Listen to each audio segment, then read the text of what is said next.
Hey guys, welcome in. So for today's video, clearly I'm not in my normal space. I'm visiting my mom, so I've got a little bit of a makeshift gaming setup here for my Xbox so I can play Call of Duty.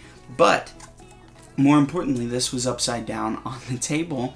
I got the iPhone 12 mini in today, and I wanted to do an unboxing, take a look at it for you guys. I've got the iPhone 12 here for comparison, and I think that we should just get to it.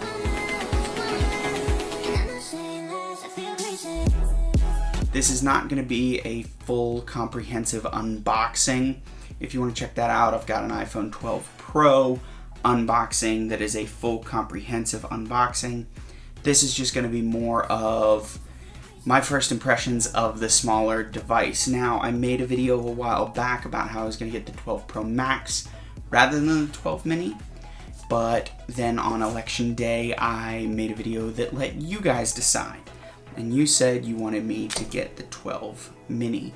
So that's what I did. Now, without taking up any more of your time, let's get to it. You have a pull tab on the bottom, which is super clean, very Apple-esque. You've got the phone box, and then you take it off and you have the phone, which is very small, kind of like the Xbox One S.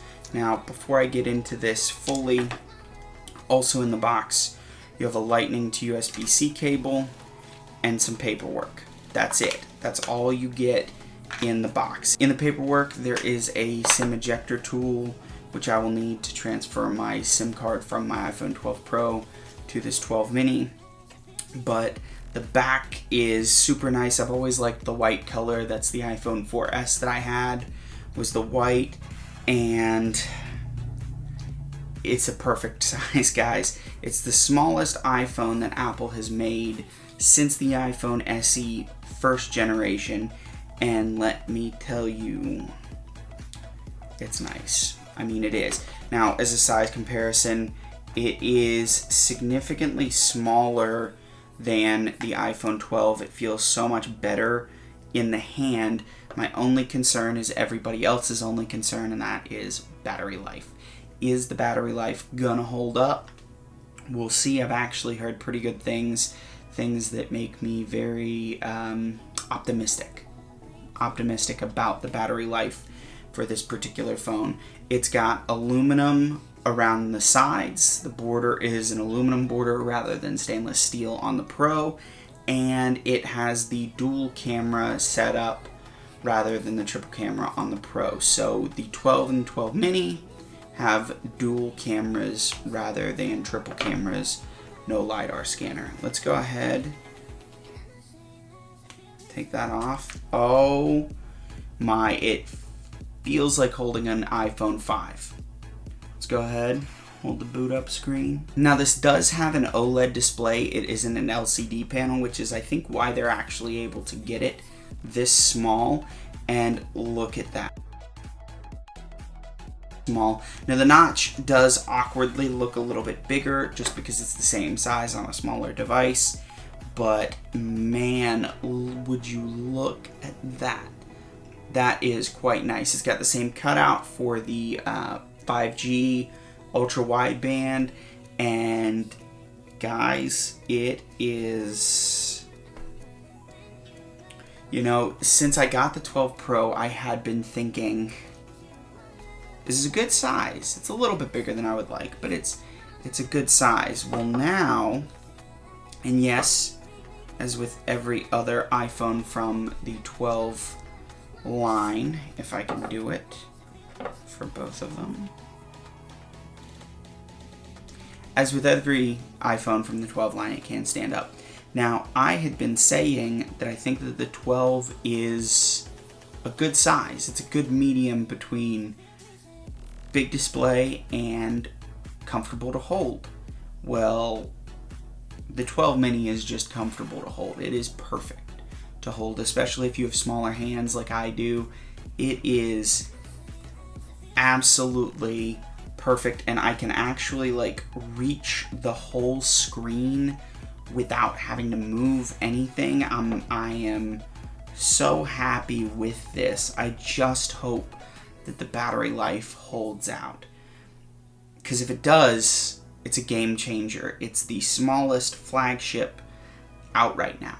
And I think I was texting a couple of my brothers and a buddy of mine, and I was asking them, like, do you think it's too late for Apple to release a mini phone and it sell well? Is it just going to be a niche market that nobody wants or very few people want, like myself? And they said that it wasn't for them. One of them actually wants the Pro Max. In fact, that should be coming to him today. But he said he thinks it will sell well. And after holding it, I was going to say that it won't. I was going to say that it's going to be a niche market that won't sell well.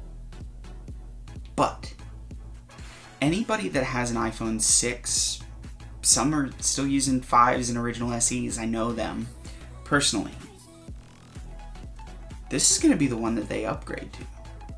It's pretty awesome. Like, really awesome, actually. Like, it's... You guys need to, as best as you can, maybe go to a Best Buy or whatever during these times, but you guys should go try it out before you order it. I think that if the battery life holds up, this could be the best phone of the year. Because usability. Anyway, guys, that's it for this one. Really short, sweet, to the point. Thank you so much for watching. Please like it if you enjoyed this little just fun at home visiting my mom setup. It's just kind of fun to do. It's less stressful. Thank you so much for watching again. If you enjoy my content, if you want to see more, make sure you hit the subscribe button and the notification bell. That way you get notified. I'm going to have a review on the 12 and 12 mini coming out soon, as well as my iPad Air 4th generation review. I've already got my iPhone 12 Pro and my Apple Watch SE reviews up. I'll leave those linked in the description if you guys want to check them out. Again, thank you so much for watching. Stay safe, and I'll catch you in the next video. With you up, 'cause you know I love